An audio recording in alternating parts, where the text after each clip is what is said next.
Seeing this platform and what it can do, it immediately gives me ideas of how it could be developed as a tool. Maybe it will be done by you, but I can also see that that's something we could build on. For instance, I mean, at the core of every business administration is the knowledge about you as a company and your company administration.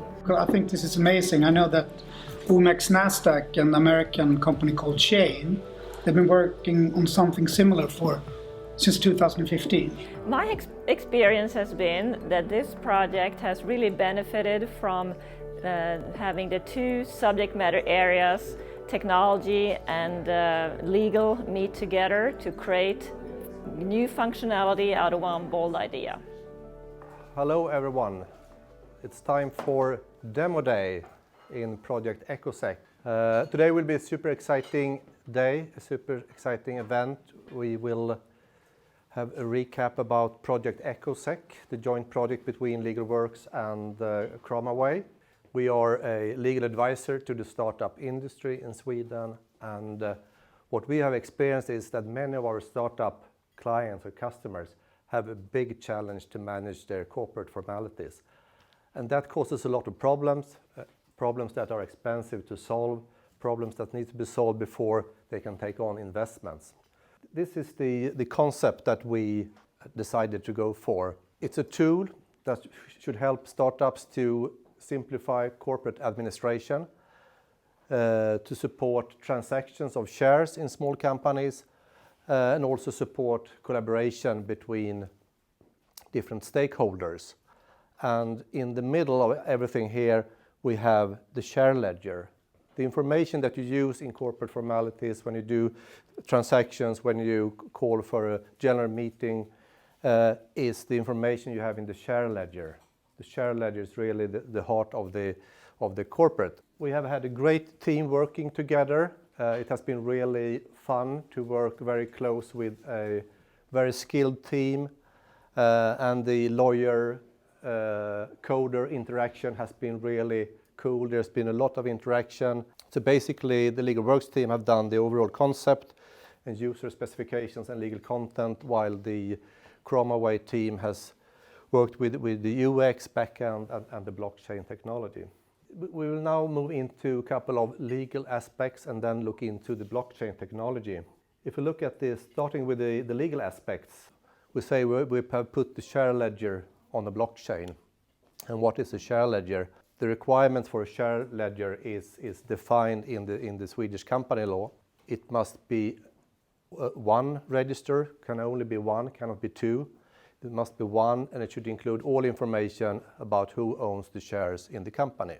And the one who is noted as the owner of shares in the share ledger is the person who really have the right to exercise the rights as a shareholder. So it's really crucial information that could have high value impact, so it must be correct. And in Sweden, it's the board who has the responsibility to keep the share ledger. And it's actually a criminal offense not to do that in a correct way. And we know that many companies are not keeping their share ledger up to date. The share ledger it's not a public document. It's kept by the company, and only certain individuals have the right to update the information. So this is about the corporate law, who's been sort of the foundation for the share ledger part of the project. Another aspect, a legal aspect of this project, has been GDPR and how we deal with personal data, because the share ledger contains personal data, names, addresses, ID number.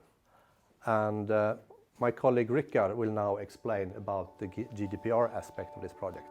Okay, so first of all, it has been really a fun and interesting project from a GDPR perspective, this one.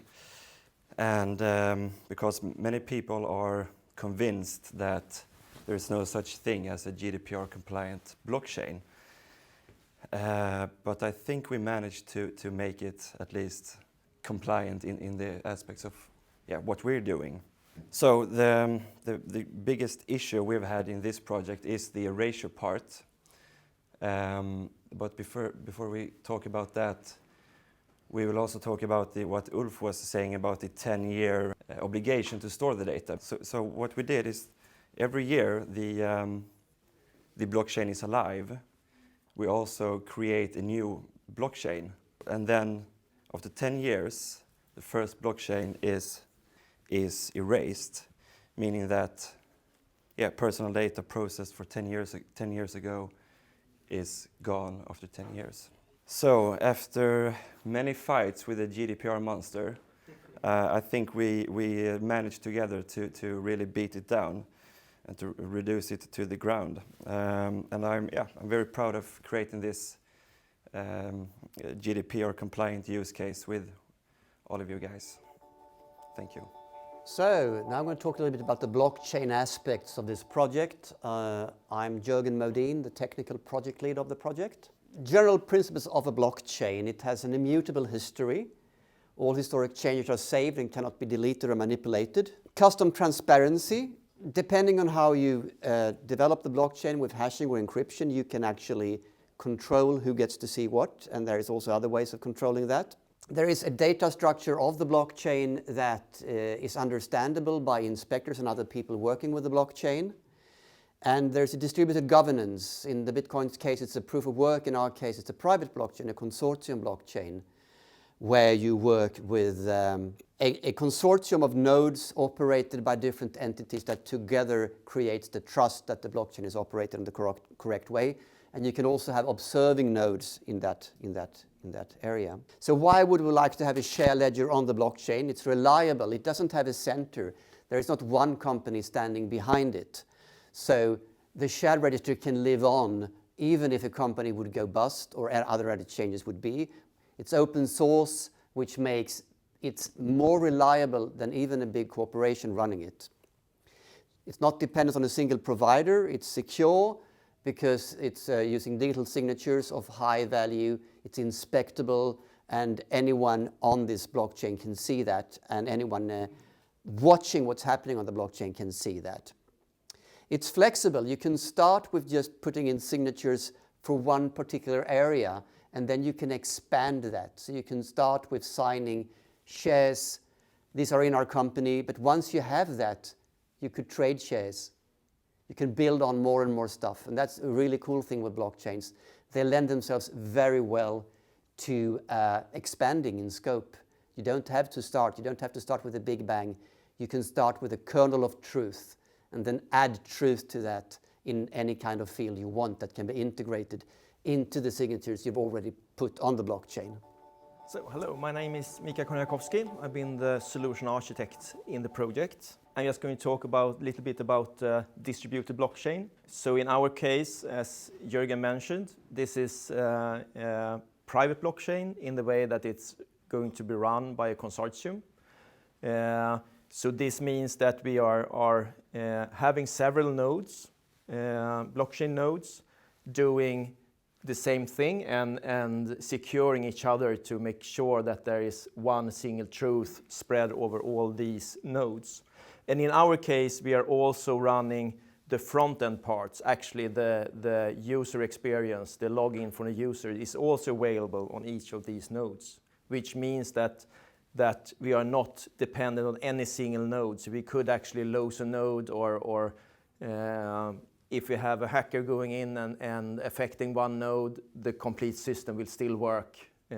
So it's very robust with the blockchain in the bottom as the base, as the platform.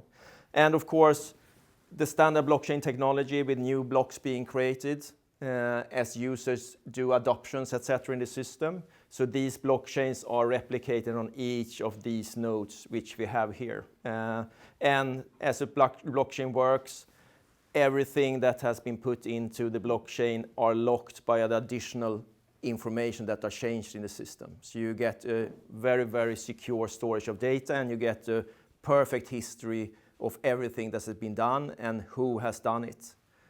So really good security and really good traceability, which we will see in the demo later on also. One of the core concepts that we have discussed and set up, that's the consortium concept. So it's a private blockchain, but it's spread over a number of different legal companies. And the purpose of this is to be able to establish a trust and security that goes beyond a single company.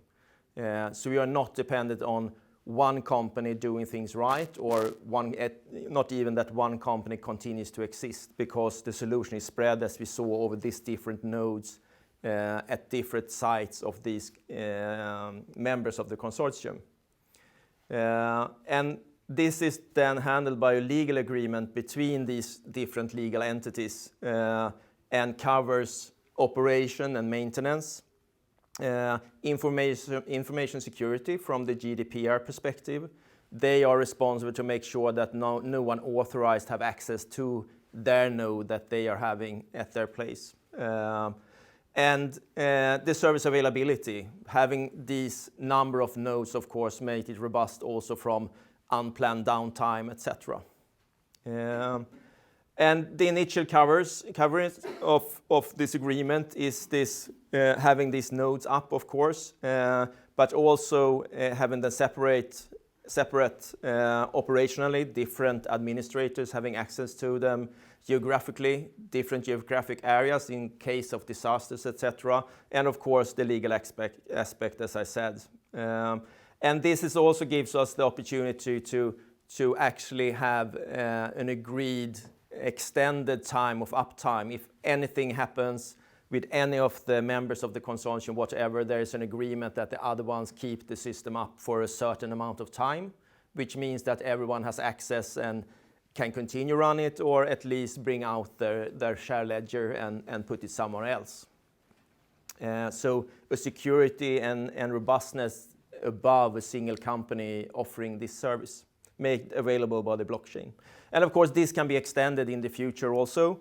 You could have the revenue stream going through the blockchain in a way that the consortium get their costs covered by the revenue stream from the customers. And in that way, you could also add fallback services, potential fallback services that the consortium can make available if the service company is not available anymore. So a way to get this fallback solution as a decentralized organization that keep this solution up and running for a very long time.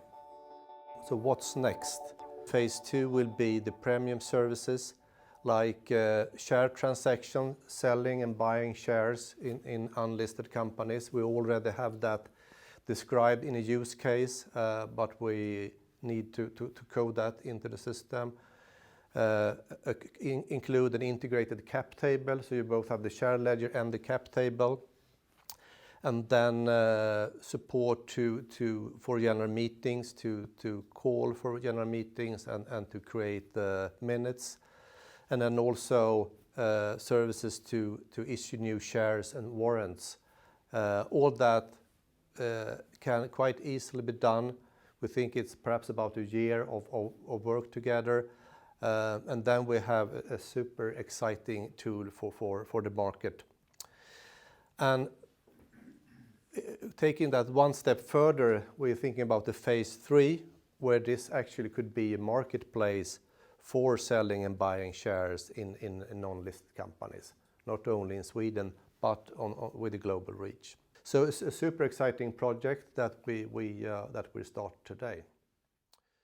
Welcome to the live demo of a CapChap. I will be performing the demo of a shareholder, and my colleague Mikael will be performing the demo in the role of a representative of the board who can edit the share ledger. So what you're viewing here is the login site for a person who is authorized to use the tool. I'm logging in with my personnummer. And the login takes me to the main screen of the service. Here I see my profile. My name in this demo is Orhan Arikan. And the first screen I come to is my address and my personal information. Up in the main tab, My Holdings, I can see which companies I am a shareholder in. I own share in Avaris AB and Letigo Global AB. We start with Avaris AB. And I click on that company name. The first thing I see is information about the company. I see the company name, who is the authorized person from the board to make changes to the share ledger, in this case, Noor Khosla. I see the mailing address of the company and the visiting address and some other contact information. When I switch to my view, I can see that my name and my personal identity number is described. I can also see the number of shares I own in the company. I own share block 408 to 800. That represents 400 shares or 20% of the company. I can also see to the right that the company capital is 1 million Swedish crowns and that my capital is 200 Swedish crowns, 20% of the company. If I switch back to my holdings and I go to the next company, Ledigo Global, I see the same type of information for the company, the visiting address and the main address, mailing address. When I switch to my view, I see that I own share block 101 to 125, which represents 25 shares or 13% of that company. And to the right, I can see that the company capital in this case is 50,000 Swedish crowns. And now I'm going to go back to my profile page and request a change of my address because I have moved to a different address in the same town. So to make sure you know this is not a staged demo, I would like for you to give me a new address of the new street address. Do we have any streets to propose? Ebba? Centralplan 15. And postal code, we switch the two last digits to 21. All right. I will now submit the changes into the service. I can see here that the old address was Storgatan 8 and my new address is Centralplan 15. The postal code has changed from 45 to 21. I will now confirm this address change. I can see that I have a change in progress. When I click on that, it tells me that my change request is in progress for both company Ledigo and Avaris, which is where I own share. I will now pause my work and wait for the board representative to work. So I go to the same login screen and I enter my identity number and log into the system. And I get to the same start screen. And of course, I could also be a shareholder in the system. I also have my holdings, etc., which shows that I'm a shareholder in one company. But now I'm going to do work as a board representative. So I go to the board representative tab. So the concept of a board representative in the system is someone appointed by the board to actually manage the share ledger. So that's the individual that can maintain changes and, like now, approve requests from shareholders to do changes in the system. So I will start just describing the tools and screens shortly that are available for me as a board representative. As you see, I also, of course, can see the company profile like this. But in my case, I also have the possibility to edit this information, change company name, change contact information, etc. So I can maintain this, which all the shareholders then can see when they are logged into the system. The shareholders of this company can see this information. Of course, I can also list all the entities. Entities in the CapChap service is all persons or companies that has a role in the share register. Because there could be a company that owns the shares. In that case, it's a company. Otherwise, it's an individual. But also, as you can see here, in addition to the shareholders, we also have a record of the board members. And I can also see myself. I'm Ralph. And I can see that I'm board member, but I'm also shareholder and board representative. So that's available to be seen by all. And in addition, I have the core of the system, which is the ledger. And here I can see the different shareholders and how much shares they own and which percentage of the company. So this is the simpler overview, but of course I can also look at the share blocks of the company and the properties of these share blocks. So I see all the intervals, and I see who's the owner and share type, etc. And of course, I'm just going to show this shortly now. I can go into edit the share ledger also.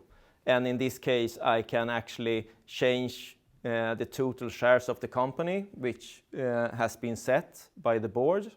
And I can then go in and maintain the different share blocks, split them, change the owner to a new owner, etc.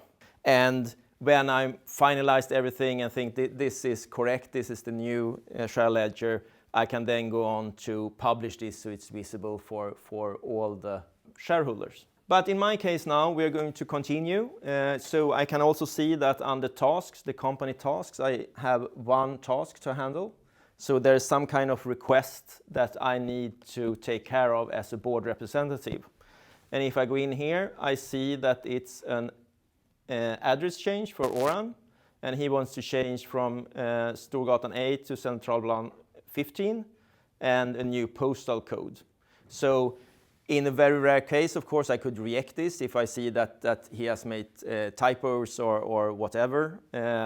But normally I do the approve here. That will be the most of the cases. And then the reason here is the legal requirement that the responsible for the share ledger is the board. So based on that, we can't allow a person to edit their information in the share ledger themselves. It has to go through the board, and in our case, it's the board representative that represent the board and have authority to actually do changes. So that's the reason why I need to approve these changes from a legal perspective.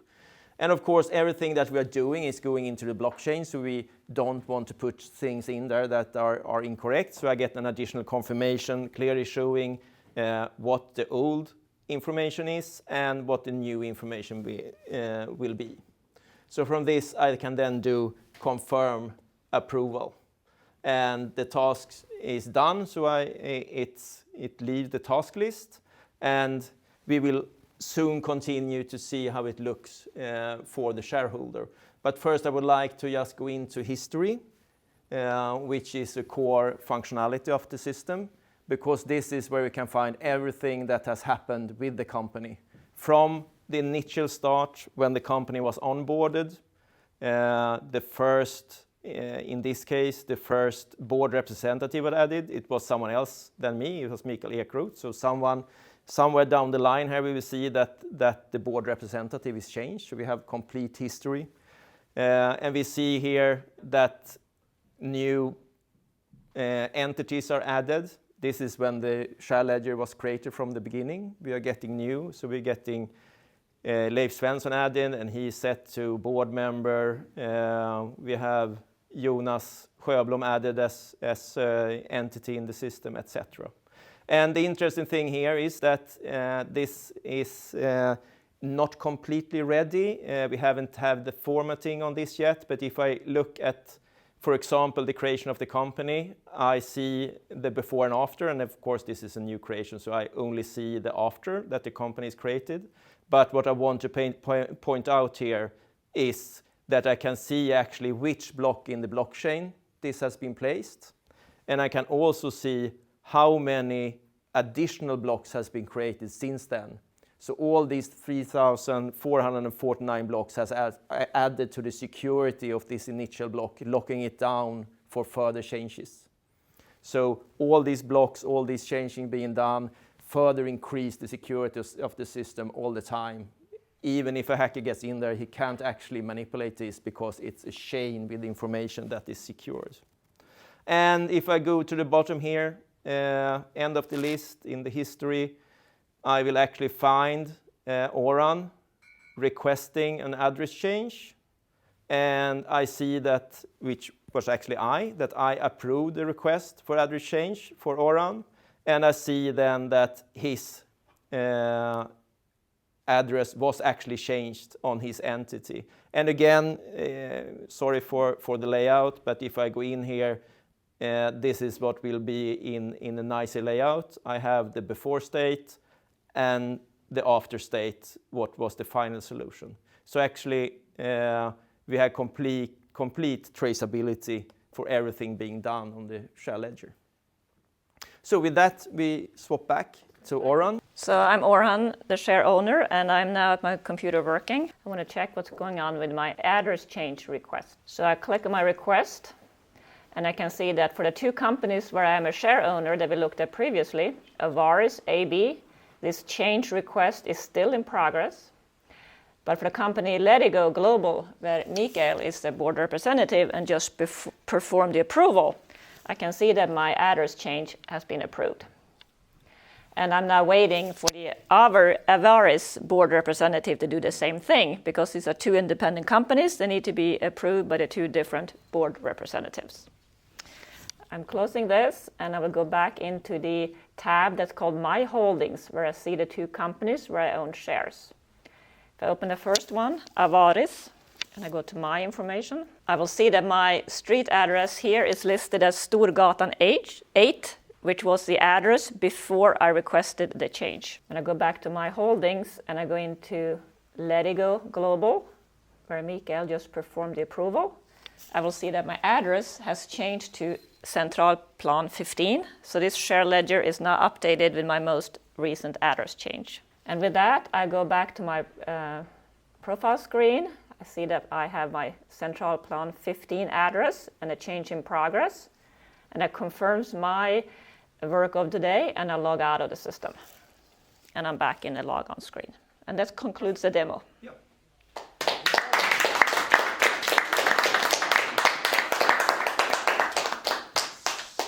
So, any questions? So one of the next steps is going to be on there, because I think this is amazing. I know that Omex Nasdaq, an American company called Chain, they've been working on something similar since 2015. It's a very good job. Yeah.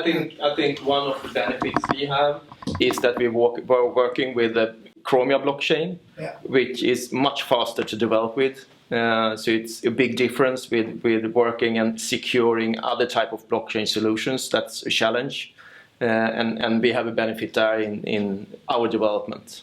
So, from a CFO perspective, and I think this is a fantastic solution, because you don't want people to do things that machines can do better, of course, keeping order.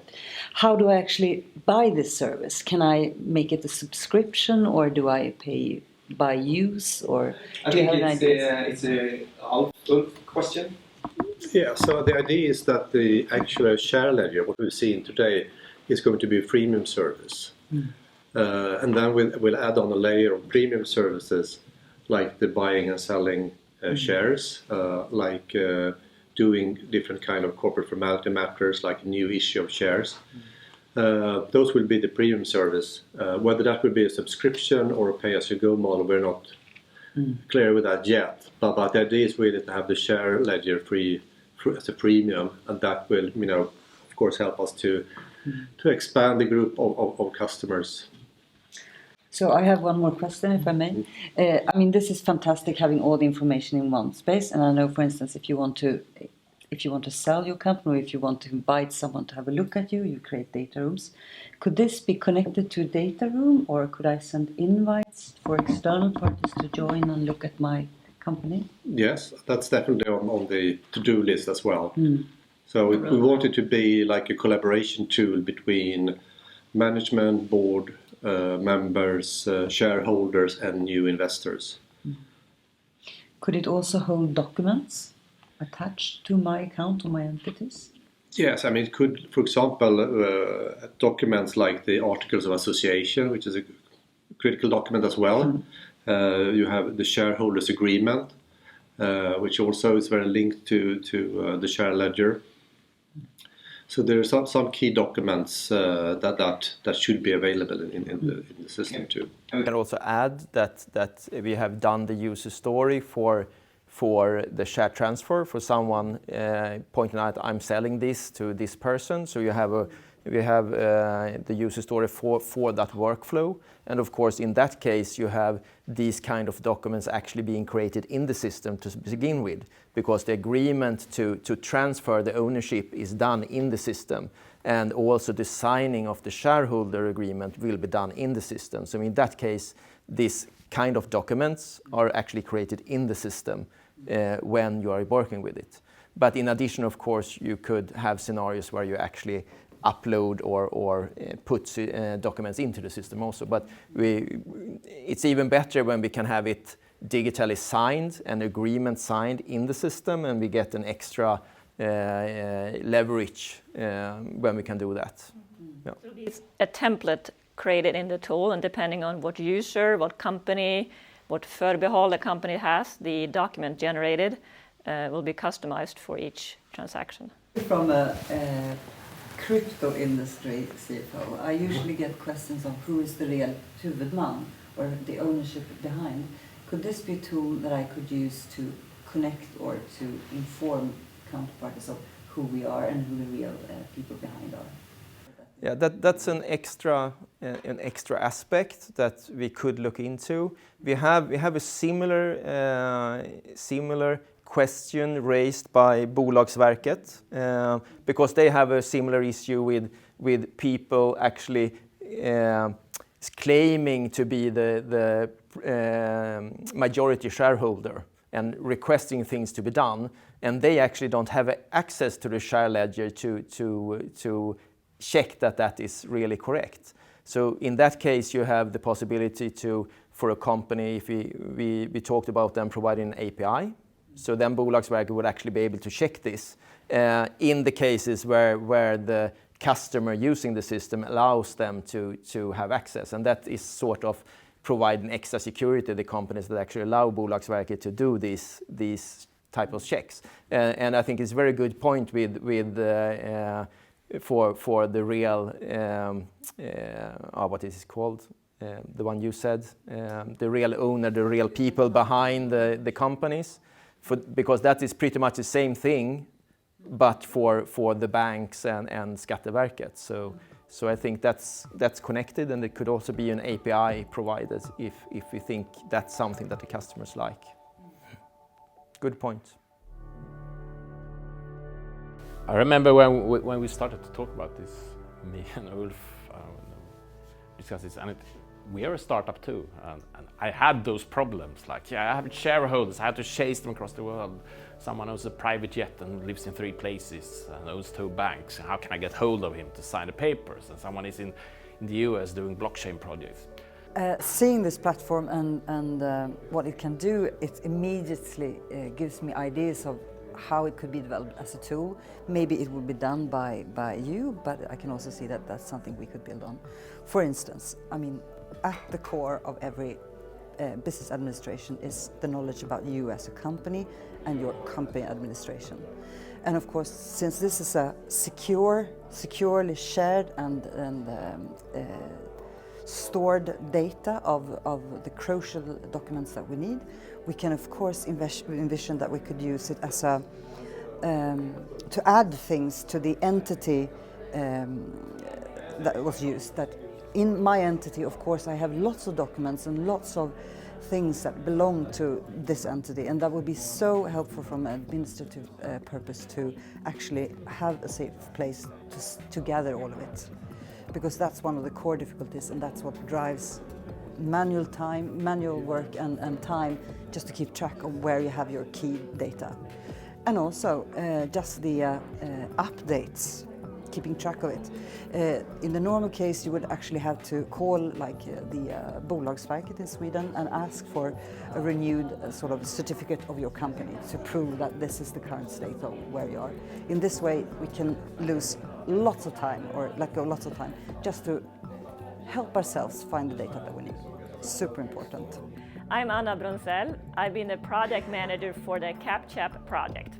I think one of the most interesting aspects is Vinnova's vision of requiring 2 different areas of expertise to come together to work to create a new legal tech service?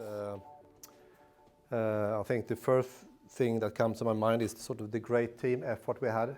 It's been really fun to work in this project, and I think lawyers and technologists work really well together. We lawyers think we have a lot of structure in our thinking, but the coders are even more structure. We think we are logical, but the coders are even more logical. We think we are detail-oriented, but the coders are even more detail-oriented. So I think it actually works quite well.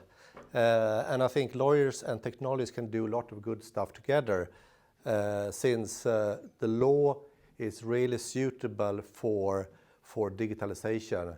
It's logics, it's processing of a lot of things that machines actually do much more better than humans.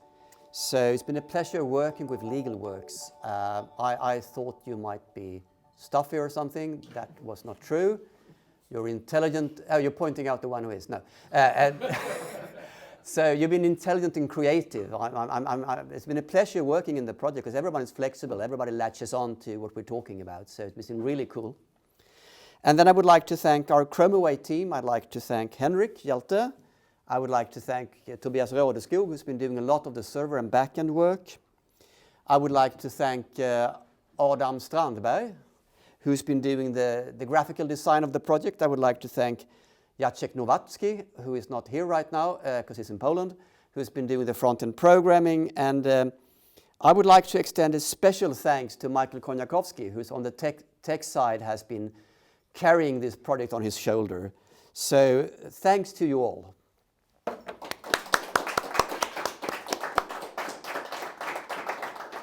Okay. Now for the fun part.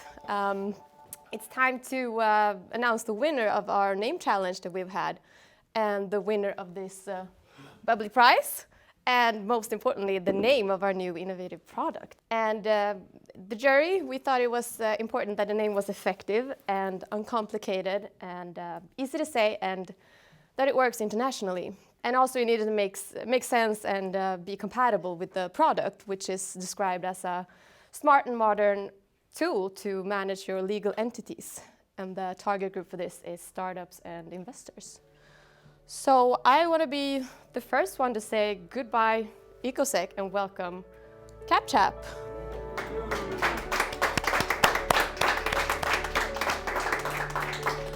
And we found that this filled all the criteria. It's easy to say, it works internationally, and it works with the product. CAP is meant to be short for capital, that's how we interpret it, like capital stock. It works with the product. And CHAP is meant to represent your friend or your buddy or your old chap to guide and support you through your legal issues that you might be having. So the winner is Jörgen, actually. Really creative. Congratulations. Thank you very much.